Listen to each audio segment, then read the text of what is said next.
Dan kini kita akan kembali untuk melihat sejauh mana perkembangan terkait dengan kasus dugaan penganiayaan daycare yang ada di Yogyakarta. Kita sudah tergabung dengan korespondensi Indonesia Irin Wardani. Selamat siang Irin. Irin, mungkin bisa Anda sampaikan kepada kita semua perkembangan terbaru apa terkait dengan penganiayaan atau tindakan yang terjadi di daycare yang ada di Umbul Harjo, Yogyakarta ini. Ya, selamat siang Alfian. Mengenai perkembangan kasus sampai saat ini pasca konferensi pers dan ada komitmen dari pemerintah kota Yogyakarta sendiri, kemudian juga dari kepolisian yang melakukan penyelidikan mengenai kasus ini. Hari ini saya mendapatkan informasi bahwa keluarga para korban itu anak-anaknya sedang menjalani visum di Rumah Sakit Bayangkara seperti itu. Seperti yang kita tahu dari catatan kepolisian, ada 53 anak balita yang didominasi balita di bawah usia 5 tahun itu mengalami penyiksaan yang kalau kita lihat viral di media sosial itu sangat tidak wajar ya. Bahkan di luar nalarnya kita sebagai manusia melihat anak-anak diperlakukan tidak layak seperti itu. Nah, kondisinya Alfian, ada kemarahan-kemarahan yang saya tangkap tertera atau bisa kita lihat di TKP ini, kemarahan-kemarahan yang dilakukan oleh orang-orang mungkin yang empatik bisa jadi terhadap kasus ini karena TKP ini dirusak. Kalau bisa saya tunjukkan kepada Anda, ada kerusakan TKP, ada vandalisme di TKP, seperti itu. Karena ini kasus yang menjadi perhatian nasional, tidak hanya di kota Yogyakarta sendiri. Ini kasus yang kalau kita bisa bilang ini yang kalau warga sekitar sendiri juga bilang ini tidak manusiawi ya. Nah, kemarahan-kemarahan ini kemudian dituangkan dalam bentuk vandalisme yang seharusnya ini tidak perlu dilakukan ya. Tapi kalau kita bisa lihat nih ada kata-kata makian dan curhatan juga anak jadi korban karena dari catatan kepolisian kemungkinan besar ada 103 anak yang menjadi korban. Seperti yang saya bilang tadi, 53 diantaranya mengalami penyiksaan fisik. Seperti itu. Dan ini ada trigger warning bagi para orang tua atau bagi anak-anak sendiri karena penyiksaannya itu ada yang digantung di jendela, di bedong. Kalau kita lihat di viral di media sosial ada yang ditutup mulutnya seperti itu. Dan tadi saya juga sempat berbincang Alfian dengan warga sekitar yang sudah 11 tahun tinggal di sini mengatakan bahwa sebagai orang tua dia bisa membedakan suara tangisan anak-anak yang lapar atau kecapean atau ngantuk dengan tangisan yang disiksa atau yang merasa sakit gitu. Nah, tangisan rasa sakit itulah yang dia dengar dari anak-anak setiap hari sejak daycare ini berdiri di sini. Ini sebenarnya kalau menurut pengakuan warga sekitar, ini daycare ini kurang lebih baru 1 tahun berada di sini. Sebelumnya ada di tempat yang lama yang jaraknya itu sekitar 100 meter Alfian dari lokasi 100 atau 200 meter dari lokasi tempat saya berdiri dan tempatnya agak jauh lebih kecil. Nah, tapi TKP yang digerebek oleh kepolisian pada hari Jumat sore ada di sini. Kalau kita lihat memang ada tanda-tanda, ada tulisan bahwa area ini batas pendampingan anak. Selayaknya daycare ya, ada tulisan batas pendampingan anak, kemudian ada mainan-mainan seperti itu. Dan juga ini rumah yang cukup luas karena sampai di sebelah kanan saya, Alfian, ini wilayah dari daycare ini. Ada visi misi yang tercantum di tembok daycare seperti itu. Ada juga jejak kalau ini menunjukkan daycare, ini saya tunjukkan kepada Anda lebih jelas lagi kondisi bagian depannya seperti ini. Nah, Alfian, di pagar kecil ini, pagar yang lapisan kedua ini, batas terakhir orang tua korban mengantarkan anaknya. Jadi memang tidak boleh mereka melintas masuk ke dalam seperti itu. Ya selayaknya daycare ya. Dan sayangnya menurut pengakuan dari para orang tua yang sebelum-sebelumnya saat penggerebekan ini terjadi, itu juga pengakuan mereka viral di media sosial dan juga pengakuan dari warga setempat bahwa mereka tidak bisa masuk ke dalam daycare ini.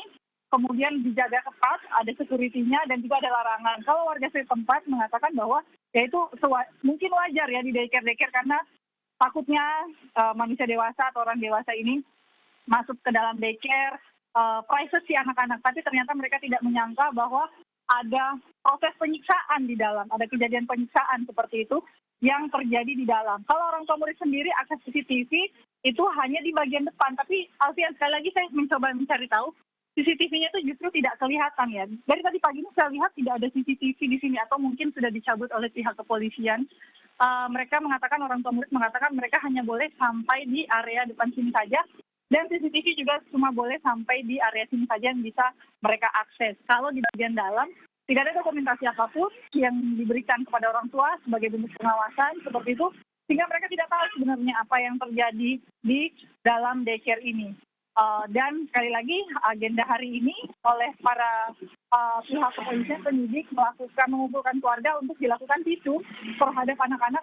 Sampai sekarang saya belum tahu jumlah anak-anak yang akan menjalani visum seperti apa, tapi sedari pagi sebenarnya sudah berkontak dengan keluarga yang mengatakan bahwa anak-anak mereka itu mengalami trauma berat. Bahkan ada beberapa di antara mereka itu anak-anaknya takut melihat tas sekolah yang sering mereka pakai di dalam daycare ini, atau ketika mereka jalan ke daycare ini juga ada yang kalau tidur anaknya itu membendong kakinya sendiri seperti itu. Dan sebenarnya tanda-tanda itu mereka baca ketika mereka setelah mereka masukkan atau menitipkan anaknya di daycare ini. Sayangnya ketika meminta penjelasan kepada pihak daycare, orang tua murid ini tidak ada penjelasan yang akurat atau yang mumpuni, sehingga mereka, kalau kita bisa bilang anak sekarang atau bahasa Inggrisnya gaslighting, jadi orang tua merasa berdosa gitu karena justru disalahkan oleh pihak daycare. Kenapa anaknya terluka? Ketika minta penjelasan ke daycare malah bilang, oh itu mungkin ibu yang tidak menjaga anaknya dengan baik, ketika masuk di daycare anaknya tidak terluka. Alasan-alasan seperti itu. Jadi orang tua justru yang merasa bersalah menitipkan, mempertanyakan kondisi anaknya seperti itu. Dan kemudian perasaan di gaslightingnya itu, Alfian, yang terjawab sudah pada saat penggerebekan itu. Jadi ternyata apa yang dirasakan oleh anaknya, trauma, luka-luka itu valid dilakukan oleh para pengasuh yang sekarang jumlahnya 13 orang sudah dijadikan tersangka. Dan menurut berdasarkan konferensi pers kemarin, pihak kepolisian dari Kota Yogyakarta sendiri mengatakan kemungkinan besar akan ada penambahan tersangka baru seperti itu, karena kita lihat dari pihak penanggung jawabnya sendiri belum dijadikan tersangka oleh pihak kepolisian Kota Yogyakarta. Alfian. Ya, Irin, beberapa waktu yang lalu para orang tua korban ini sempat bertemu dengan Wali Kota Yogyakarta untuk membahas terkait dengan pendampingan psikologis. Seperti Anda sampaikan tadi bahwa anak-anak mengalami trauma berat dan sebagainya. Apakah Anda sudah mendapatkan berita terkait bahwa anak-anak ini juga sudah mulai mendapatkan pendampingan secara psikologis untuk menghilangkan trauma-trauma ini? Ya, betul sekali. Dari pihak Wali Kota Yogyakarta sendiri mengatakan akan mendampingi anak-anak di bawah dinas terkait, Dinas Perlindungan Perempuan dan Anak-anak Kota Yogyakarta, mendampingi secara psikis, memberikan pendampingan secara psikis, pemulihan trauma. Namun kalau kapan dimulai pendampingannya itu kami belum mendapatkan informasi. Tapi Alfian, informasi yang saya dapatkan juga bahwa dinas terkait yang menaungi yang fokus pada isu perlindungan perempuan dan anak-anak sendiri dan keluarga berencana di Kota Yogyakarta saat ini sedang melakukan sweeping ke daycare yang ada di Yogyakarta, karena daycare semacam daycare Little Arisa ini ternyata tidak memiliki izin, dan kemungkinan besar banyak sekali daycare yang ada di Kota Yogyakarta itu bahkan kira tidak menutup mata ya, Alfian, banyak sekali daycare yang ada di Indonesia karena tidak punya izin, karena kebutuhan untuk adanya daycare atau tempat penitipan anak bagi seorang pekerja itu atau keluarga yang sedang bekerja itu sangat besar sekali seperti itu. Jadi kalau untuk masalah trauma healing, pendampingan trauma healing buat anaknya sendiri kapan dimulainya kami belum tahu, tapi itu ada komitmen dari pihak Wali Kota Yogyakarta sendiri. Namun yang diutamakan adalah visum dulu, karena selama ini anak-anak tidak menjalani visum dan juga pengobatan secara fisik, karena memang ada luka-luka fisik yang tertera. Bahkan kalau saya memantau dari media sosial, ada dokumentasi dari seorang orang tua korban, Alfian, yang menunjukkan anaknya mengalami pincang kakinya seperti itu, berjalannya dengan tidak bagus, tumbuh kembang kakinya anaknya juga tidak bagus seperti itu.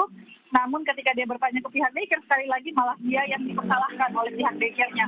Nah, itu juga yang akan didokumentasikan oleh pihak Rumah Sakit Bayangkara, pemulihan fisik sekaligus juga nantinya akan menjalani pemulihan trauma. Dan trauma ini tidak hanya kepada anak-anak sendiri ya, Alfian ya, tapi juga kepada orang tua, karena orang tua murid, orang tua korban maksud saya, itu juga pasti mengalami trauma seperti itu dan juga perasaan bersalah menitipkan anaknya. Kalau kita lihat fasilitas yang diberikan dari media sosialnya Arisa ini sebelum hilang di media sosial, saya sempat melihatnya beberapa hari ketika penggerebekan ini, cukup mumpuni sebagai daycare yang berada di kompleks perumahan, tidak mewah, tapi cukup mumpuni, ruangan ber-AC, kemudian ada juga perawat, kemudian ada pengasuh yang cukup banyak seperti itu, ada sekitar 10 pengasuh lebih seperti itu. Jadi orang itu kemudian yang mendorong orang tua korban menitipkan anaknya. Untuk ukuran kota Yogyakarta ini harganya lumayan pricey atau sangat mahal ya, 1,5 juta per bulan untuk anak yang dititipkan di daycare ini dari seharian ya, dari pagi sampai sore jam 3 atau jam 4 orang tuanya menjemput seperti itu. Jadi memang ini harus jadi perhatian, selain pendampingan kepada para korban juga ini ada kekhawatiran dari para orang tua korban bahwa kasus ini akan tenggelam seperti itu di kota Yogyakarta atau bahkan menjadi isu nasional. Ini akan tenggelam, tekanan-tekanan yang mereka dapatkan. Jadi mereka berharap bahwa mereka akan menjalani proses yang diminta oleh kepolisian seperti itu, menjalani visum, pemeriksaan fisik. Kemarin juga meminta dari pihak pemerintah kota Yogyakarta melalui mediasi di wali kota Yogyakarta sendiri agar kasus ini tetap dikawal selain mendapatkan perlindungan, selain perlindungan tentu saja, kemudian mendapatkan perhatian khusus dengan pemulihan trauma dan juga memastikan tumbuh kembang para anak-anak yang menjadi korban ini bisa kembali pulih seperti itu. Karena kita tahu usianya di bawah 5 tahun, bahkan ada yang bayi yang menjadi korban. Seperti itu, Alfian. Baik, terima kasih Irin Wardani melaporkan langsung dari Yogyakarta. Kami masih akan menantikan perkembangan terbaru terkait dengan peristiwa yang terjadi di daycare ini.